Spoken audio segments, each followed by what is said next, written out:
Je m'appelle Sabrina Kebli et j'ai partagé mon parcours. Je suis passée de la délinquance à une vie avec Jésus. Et en tout cas, c'est l'histoire que je veux partager, c'est celle malheureusement de beaucoup de personnes.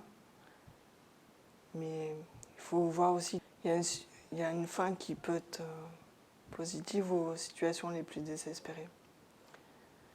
Donc moi j'ai grandi dans une famille monoparentale, d'un père algérien et d'une mère française, qui n'étaient pas ni croyants ni pratiquants. J'ai pas eu d'éducation religieuse. Et mon père est parti lorsque j'avais 5 ans. Je voyais très très peu. Lui, c'était vraiment les soirées, les potes, les femmes. Et bon, une fille de mon âge l'embarrassait plutôt qu'autre chose. Mais à l'âge de 15 ans, ma mère, qui venait de rencontrer quelqu'un, m'a dit bah écoute, je t'ai élevé jusqu'à l'âge de 15 ans. Maintenant, ton père, il peut bien reprendre la suite. Sur le moment, j'ai pas vraiment pris au sérieux parce que mon père avait toujours été absent, c'était pas vraiment un père. Mais bon, elle m'a inscrit chez lui, donc à Saint-Denis, je suis partie vivre là-bas. Et c'est là que ma vie a pris un autre tournant. Donc lorsque je suis arrivée chez mon père, nos relations étaient tellement conflictuelles que je me suis mis vraiment à fumer à cette époque-là, non plus pour faire la fête, comme je faisais avant avec mes potes, mais je fumais vraiment du shit pour arriver à dormir. Mon père qui buvait énormément, tapait des crises de violence. Et un jour, il a vraiment menacé de me tuer. Ce qui fait que je me suis enfuie, j'ai voulu retourner chez ma mère qui m'a fait comprendre que il n'y avait plus de place à la maison. Et depuis ce jour-là, j'ai vraiment eu une cassure avec mes parents et vraiment une haine s'est installée dans mon cœur. Et j'ai choisi vraiment de vivre dans la rue et de me débrouiller comme je pouvais. Alors pour moi, il y avait deux choix qui s'opéraient à moi, c'est soit dealer, soit me prostituer. Et finalement, j'ai choisi de dealer pour pouvoir subvenir à mes besoins et me payer une chambre d'hôtel et un minimum pour vivre. Et finalement, j'ai commencé par vendre des barrettes de shit, puis des kills. Et j'ai rencontré mon petit copain de l'époque en boîte de nuit, qui lui aussi dealait, mais il avait un réseau un peu plus étendu. Et en fait, il braquait des banques, donc il connaissait aussi pas mal de monde. J'ai commencé à faire du recel de bijoux, faire du trafic de faux billets, trafic de faux tickets restaurants, et, bon, et j'en passe. Voilà, c'était vraiment une époque où je me suis vraiment engagée dans cette voie-là. Et pour moi, c'était une période où je me sentais forte aussi. Mais j'avais toujours besoin d'avoir un flingue sur moi, je dormais pas tranquille. C'est une période aussi où j'étais sur écoute et c'était pas une période où finalement j'étais vraiment en paix. Malgré le fait que j'avais beaucoup d'argent, j'ai vécu, hein, j'ai fait la fête, j'ai fait plein de choses, mais paradoxalement, c'est une période où j'ai eu plus de problèmes d'argent. Comme je dealais aussi pas mal de bœufs, enfin de choses comme ça, j'avais aussi besoin de découvrir toujours plus de sensations, plus de choses. Et j'avais à toucher à peu près à tout, mais jamais à l'héroïne. Et le frère de mon ex, lui, était toxicomane. Et à l'époque, il sortait de sa 5e cure. Et lorsque j'ai discuté avec lui, juste par curiosité pour savoir mais pourquoi il prenait ça, qu'est-ce qu'il ressentait en fait. En fait, à ce moment-là, j'ai émis le souhait de vouloir moi aussi goûter. Bon, ça n'a pas traîné, j'ai commencé par me faire un rail de rail. Et très très vite, en fait, je suis devenue dépendante. Je crois qu'en fait, dès la première fois, j'ai eu cette envie vraiment de vouloir en reconsommer. Donc, ouais, pour moi, j'étais dépendante dès la première fois. Et l'escalade s'est fait très vite. Au bout de 2 mois, je suis passée à la seringue. Et tout ce qui comptait, c'était vraiment me lever le matin, aller chercher ma dose. Et toute ma vie tournait autour de ça. Je vivais un mensonge, je cachais tout à mon copain. Bon, ma famille était loin, mais lui, il vivait avec la sienne. Et de mensonge en mensonge, je me suis, j'ai fini par me, par me faire avoir, en fait, j'ai fini par me faire démasquer et je pouvais plus nier cette toxicomanie. Mon copain, quand même, il voulait que je m'en sorte, il croyait en nous. Et c'est vrai que je l'aimais et je voulais m'en sortir. Donc j'ai commencé par faire des sevrages, à prendre des médocs, du sucre, enfin un tas de choses, mais à chaque fois, en fait, je replongeais. Finalement, je suis partie en cure, je suis rentrée dans un programme de post-cure. Et ça a duré à peu près 8 mois. Et quand je suis revenue, j'étais bien, j'étais fort. Je me dis, ah, ça y est, j'ai repris le contrôle de ma vie. Donc j'ai recroisé les mêmes têtes. Et bon, au début, voilà, ils me disent, ouais, c'est bien, t'as décroché et tout. Je suis contente pour toi. Mais bon, finalement, voilà, la question qui venait derrière, ouais, c'est, t'as pas quelque chose? Parce que entre-temps, je m'étais mis aussi à dealer de la cam. Donc tu dis une fois non, une fois, 2 fois. Bon, tu dis vas-y, laisse-moi. Mais on voit aussi qu'il y a toujours cette présence qui est là. Et mon beau-frère qui était toujours dedans, enfin, et mon beau-frère qui était toujours dedans, lui m'a dit mais t'as pas besoin d'argent. Il savait très bien que en partant quelques mois, j'avais arrêté un peu toute activité. Mon copain, bon, lui, il était en sursis, donc il était un peu, il avait mis un peu de côté pas mal de choses et il n'avait pas changé de train de vie. Donc effectivement, mes finances étaient à plat. Et elle me dit ouais, j'ai un super plan de cam. Il me dit je connais un grossiste, il a l'héros et tu peux la couper au moins jusqu'à 2 fois sans problème. Moi j'ai dit bon ok. En fait j'y suis allée mais juste pour dans l'idée de me dire bon pour me refaire un peu d'argent. Le problème c'est que à peine arrivé là-bas, j'ai recoûté ce que j'ai acheté et en fait en remettant le nez dedans c'était reparti. Et là c'était comme si en fait je voulais même rattraper le temps perdu. J'ai repris des consommations, ouais, même encore pire qu'avant, plus que je dealais en fait. Et j'ai fait la fête pendant 4 jours, 4 nuits, je me rappelle même pas de mes 19 ans.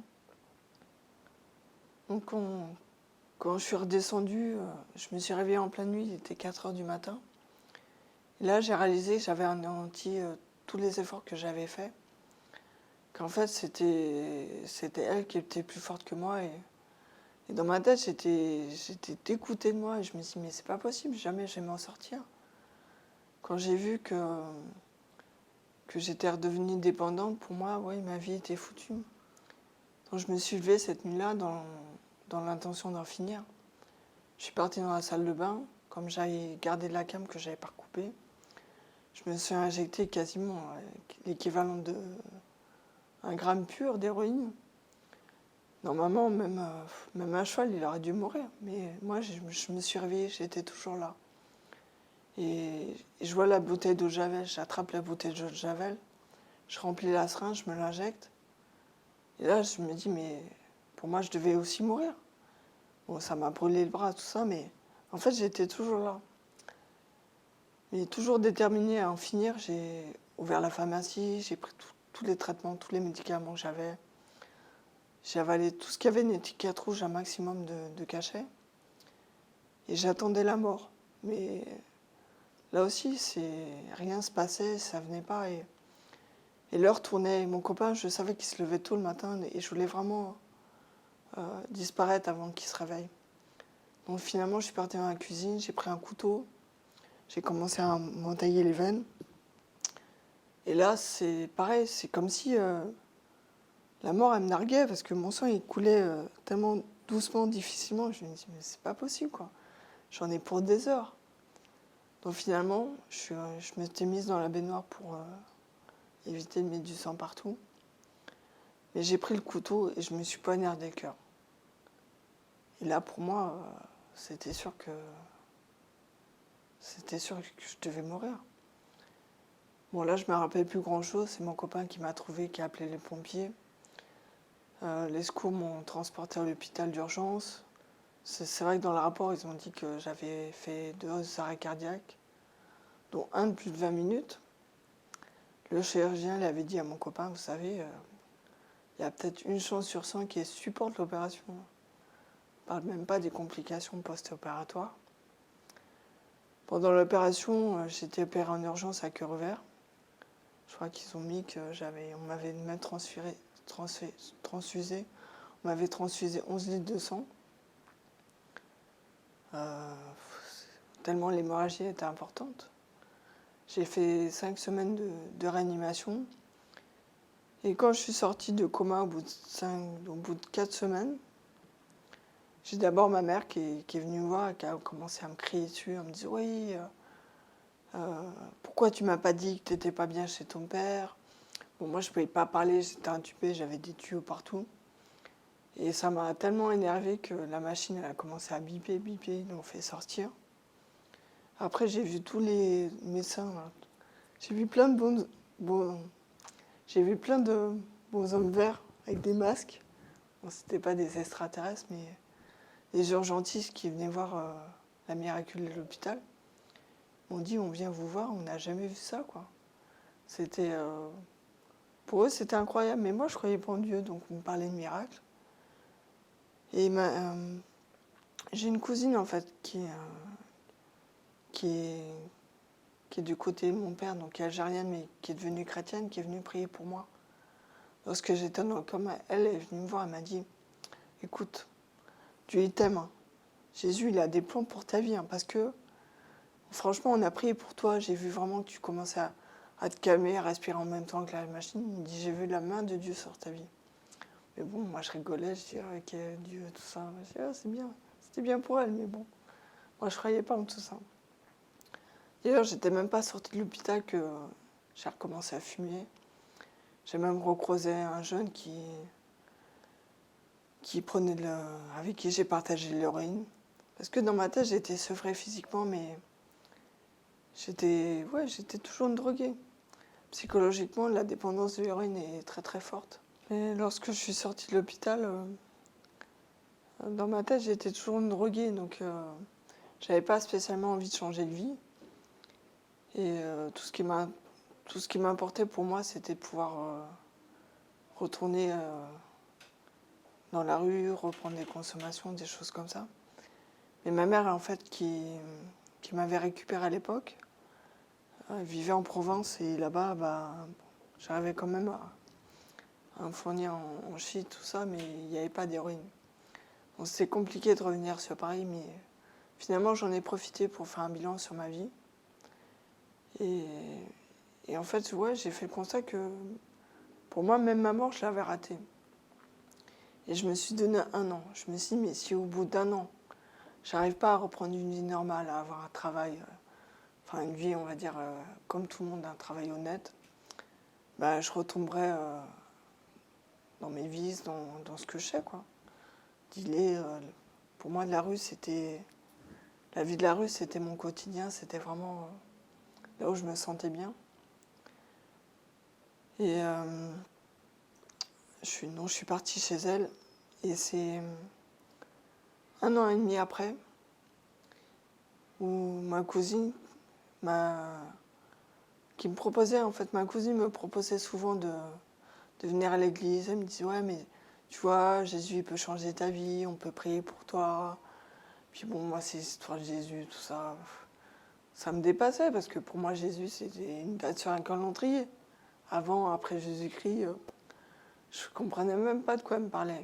Et puis en fait, ça m'intéressait pas. Mais au moment des fêtes de fin d'année, elle m'a dit, écoute, tu fais quoi à Noël? Je dis, rien. Elle me dit, mais viens, il y a un rassemblement chrétien avec des jeunes, ça va t'aider, ça va te passer tu vas pouvoir changer d'air, passer un bon moment. Et en fait, elle m'a dit, oui, il y a un rassemblement chrétien en Hollande. Ah, en fait, j'ai entendu que le mot Hollande. Pour moi, c'était vraiment... c'était un mot magique. Parce que, comme il y avait pénurie de shit sur Paris à ce moment-là, je me dis, je peux pas passer les fêtes de Noël sans fumer, quoi. C'était pas possible. Donc j'ai dit, oui, je viens, ça m'intéresse, il n'y a pas de problème. Donc je suis partie là-bas. Moi, je suis arrivée direct coffee shop. Après, une fois, j'avais fait mes cours, bon, il y avait quand même 5 jours sur place. Et là-bas, je commençais à parler avec des gens qui me racontent ce que Dieu a fait dans leur vie. Bon, je dis bon. Puis moi, je leur disais non, mais Dieu n'existe pas, Dieu n'existe pas. Et eux, ils me disaient bah si, mais parce qu'ils ont vécu ça et ça. Et c'est vrai que moi, finalement, j'avais pas de preuves, j'avais rien pour affirmer quelle preuve j'avais pour dire que Dieu n'existait pas. Mais bon, c'était leur expérience à eux. Et en fait, là-bas, il y avait un ami de ma cousine qui m'a vu, il me dit ah, c'est toi, Sabrina Je dis ouais. Il me dit oh, mais Samira, elle nous a beaucoup parlé de toi. Elle me dit tu sais, quand t'étais à l'hôpital, on a prié pour toi et tout, mais c'est formidable. T'es debout, t'es en vie, t'es là, t'es vivante. Je le regarde, je dis ouais, ok. Et en fait, je comprenais pas hein, la joie qu'il avait. Puis il se ramène avec un gros bouquin là. En fait, il y avait marqué Bible dessus. Je le regarde. Il me dit ouais, si t'as des questions, il n'y a pas de problème. Hein. Je suis là, on a le temps. Puis moi, je le regarde, je dis non, j'ai pas de questions. Alors c'est vrai que moi, je n'étais pas venue pour ça, mais lui, dans sa tête, après tout ce qui m'était arrivé, oui, pour lui, je me posais des questions, forcément. Finalement, j'ai commencé à parler avec lui, mais dans la seule intention de lui prouver qu'il avait tort. Parce que moi, je dis, comment on peut croire à un vieux bouquin écrit par les hommes? Enfin, c'était, je sais pas, les idées que j'avais. Moi-même, je l'avais jamais lu, mais c'est ce que je pensais. Donc j'ai voulu un peu contredire, enfin, chercher les erreurs pour lui prouver qu'il perdait son temps. Parce qu'en fait, c'est comme s'il me faisait un peu pitié. Pour moi, c'est... Voilà, je dis, mais attends, la vraie vie, viens dans mon quartier. Tu vas voir, c'est quoi la vraie vie. Pour moi, c'était ouais, c'est comme si c'était lui le drogué, en fait. Enfin, pour moi, les croyants, quels qu'ils soient, hein, c'était des gens voilà, qui avaient besoin de croire pour échapper à la réalité de la vie. Puis en discutant, je sais pas, un soir, il me parlait de un peu archéologie, parce qu'il avait vu que j'étais quand même très cartésien.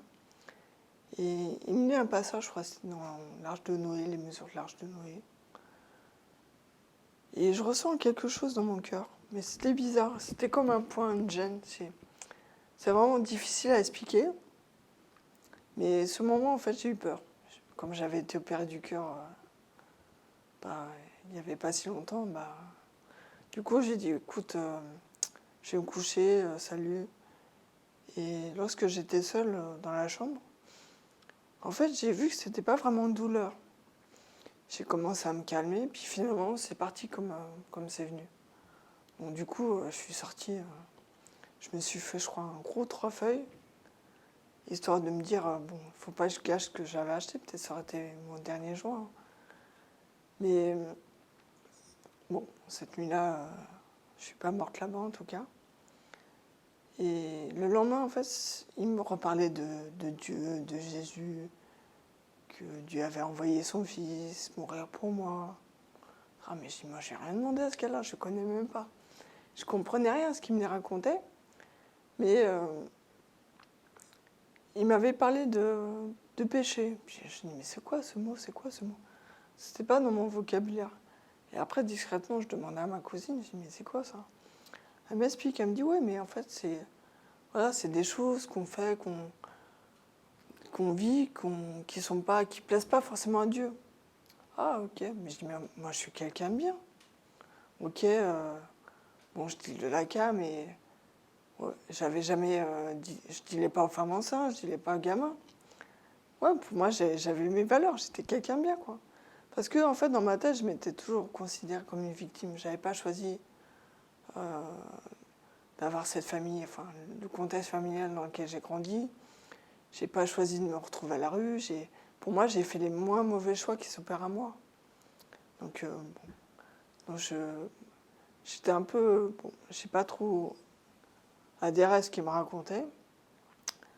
Mais à la fin, il m'a dit un truc. Il me dit, écoute, tu veux savoir si Dieu existe, si Jésus est vivant, t'as qu'à faire ta propre expérience et tu verras. Je lui ai dit, ok. Et je suis rentrée chez moi. Et peut-être 15 jours après, alors que le soir, je fumais. Et je repensais en fait à tout ce que j'avais entendu, toutes ces conversations. Et je me suis dit, mais et s'il avait raison? Et si vraiment Dieu existait?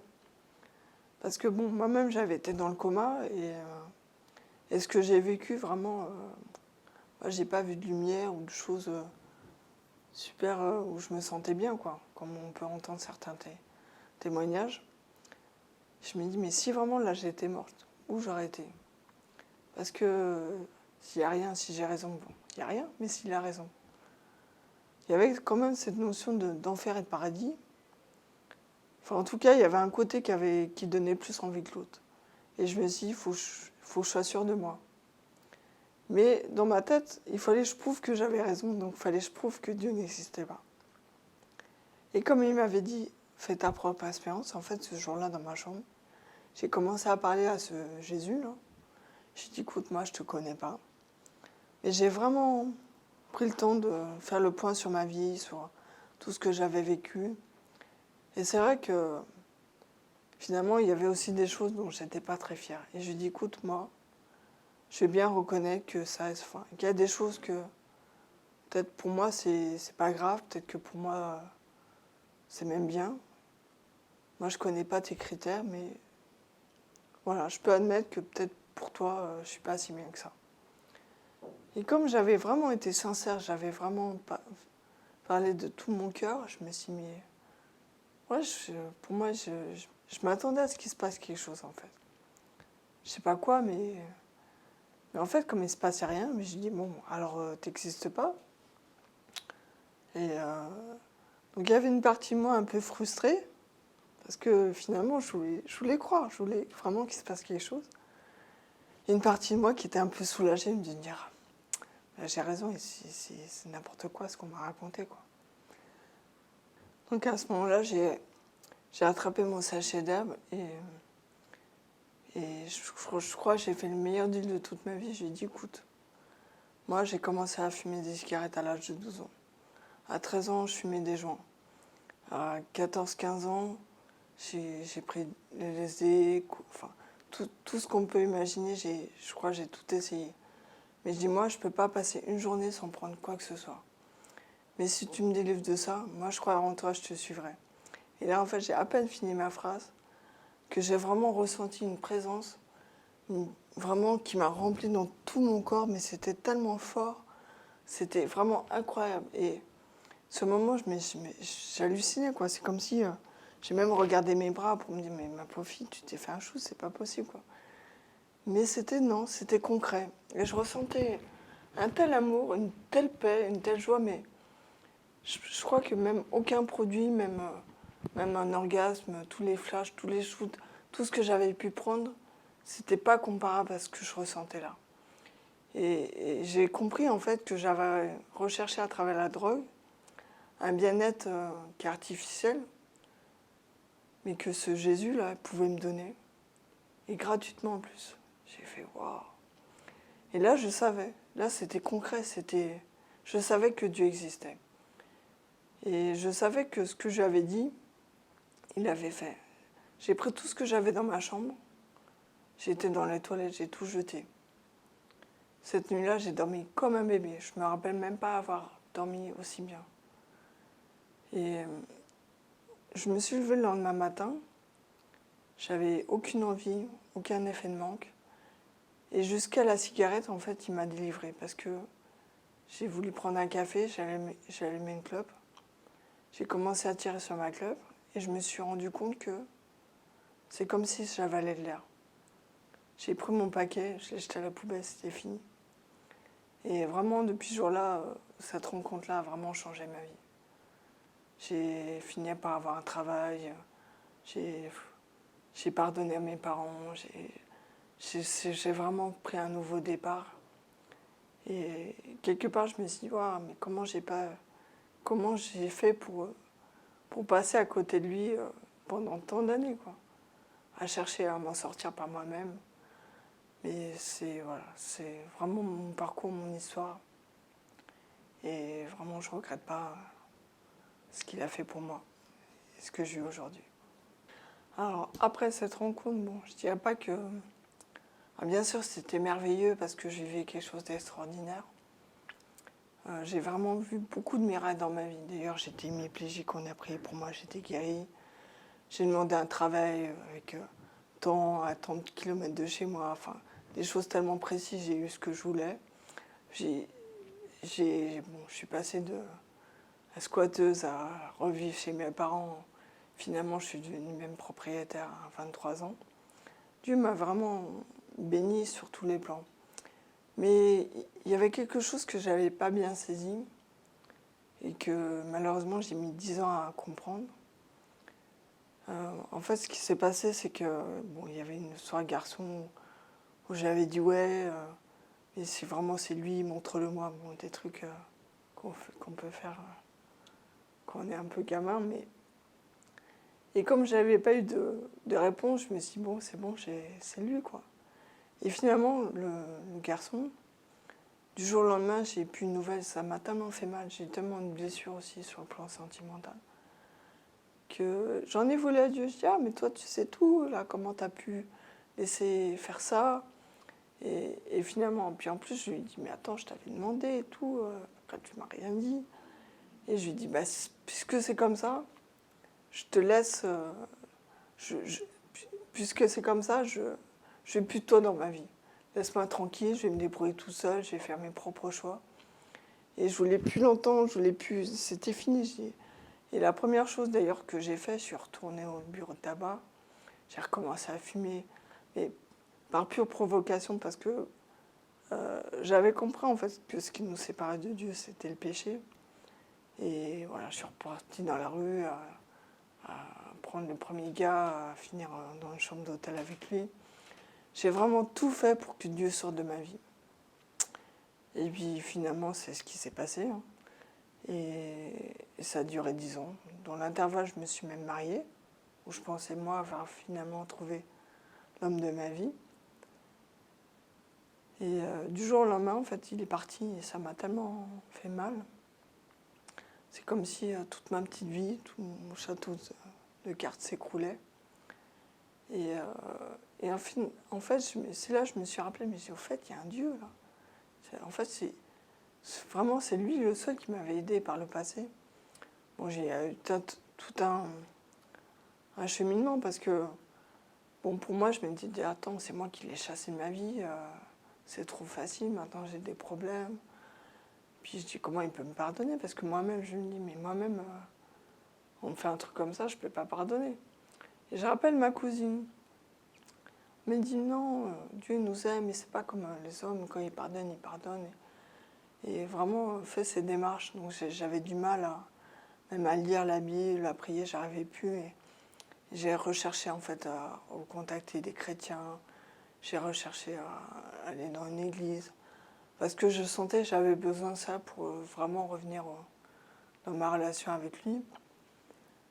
Et parallèlement, j'avais toujours cette souffrance, cette douleur, parce que cette séparation était tellement brutale et pas compréhensible que j'avais été voir une psychologue qui m'a dit en fait quelque chose qui m'a fait percuter.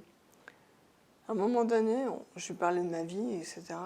Et je lui parlais de Dieu, mais bon, que j'avais mis ça de côté. Et elle m'a dit, c'est normal que vous ne compreniez pas qui est Dieu, parce que Dieu, c'est la notion du Père. Et vous n'avez pas connu ce que c'est qu'un vrai Père. Et là, ça m'a vraiment interpellée. Je me dis, mais c'est vrai, elle a raison. C'est quoi un Père? Et je suis rentrée chez moi, je me dis, c'est quoi un Père? Et c'est vrai que la notion qu'on dit Dieu, notre Père, c'est pas qu'une théorie. Pour moi, mon Père, c'est synonyme de problème. La notion de Père protecteur qui prend soin de nous, je connaissais pas ça. Et en fait, j'ai réalisé que j'avais rejeté Dieu, comme j'avais rejeté en fait tous les hommes un peu dans ma vie, donc mon père, enfin tous ceux qui m'avaient fait souffrir quelque part. J'avais mis Dieu au même plan qu'un être humain. Et lorsque j'ai compris ça et j'ai vraiment prié, et j'ai dit écoute, moi, c'est vrai que mon mari est parti, Mais au début, je lui disais, mais tu peux pas accepter ça, quoi. T'es contre le divorce, donc fais qu'ils reviennent, fais qu'ils reviennent. Et tant je priais comme ça, il se passait rien. Mais un jour, j'ai dit, écoute, moi, j'ai tout essayé, j'ai su lui parler, il n'y a rien à faire. Moi, je laisse tomber. Si, maintenant, qu'ils reviennent ou qu'ils ne reviennent pas, je l'accepterai, mais je te laisse gérer la situation. Lorsque j'ai dit ça, j'ai ressenti encore vraiment sa paix m'envahir, son amour. J'ai retrouvé cette relation-là que j'avais perdue. Moi qui dormais plus depuis 4 mois, qui mangeait plus, ma dépression, en fait, elle est partie en 20 minutes. Je suis partie chez le médecin, il ne comprenait pas, il voulait me mettre sous antidépresseur. Je dis non, c'est bon, c'est fini. Vous voyez, tout va bien. Et effectivement, depuis ce jour-là, tout va bien. Je suis revenue petit à petit et j'ai regagné vraiment cette relation-là. Alors, effectivement, j'ai recommencé à fumer, à reprendre pas mal de choses. Et un jour, j'étais à l'église et je me suis avancée et j'ai demandé à ce qu'on prie pour moi. Là, j'ai été encore vraiment délivrée encore de toutes ces dépendances. Bon, je savais que Dieu le faisait, je l'avais déjà vécu, mais voilà. Donc, j'ai repris un nouveau départ depuis 2010. Et maintenant, plus jamais je ferai ma vie sans Dieu.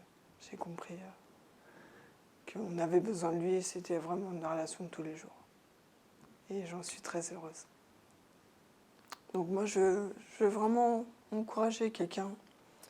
Si toi, tu vis une situation difficile, si toi-même, on peut dire de toi, mais t'es foutu, tu feras jamais rien dans la vie, des paroles que j'ai trop souvent entendues, moi, je sais que une vie est précieuse aux yeux de Dieu. C'est lui, de toute façon, qui a le dernier mot.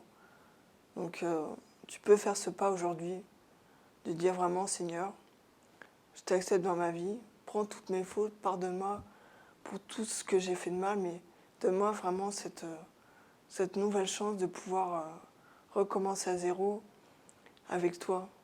Accepte-le vraiment dans ta vie et tu vas voir ce qu'il va faire.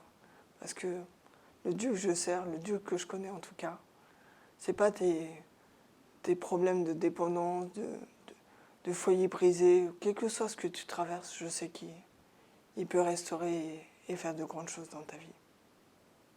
Donc si vraiment tu veux aujourd'hui connaître ce Jésus-là qui va changer ta vie, tu peux. Avec tes mots, avec une prière simple, tu peux dire vraiment, je te demande pardon. Je sais que tu es Dieu, que toi, Jésus, tu es mort à la croix, tu es mort pour le pardon de mes péchés. J'accepte que ta mort me sauve. Je sais que j'ai fait des fautes, j'ai fait des choses dans ma vie qui ne t'ont pas plu. Mais tu es un Dieu qui pardonne, tu es un Dieu qui permet de revivre et de recommencer à zéro. Je t'accepte aujourd'hui comme Seigneur et Sauveur de ma vie. Viens, pardonne-moi et viens vraiment, règne sur ma vie. Amen.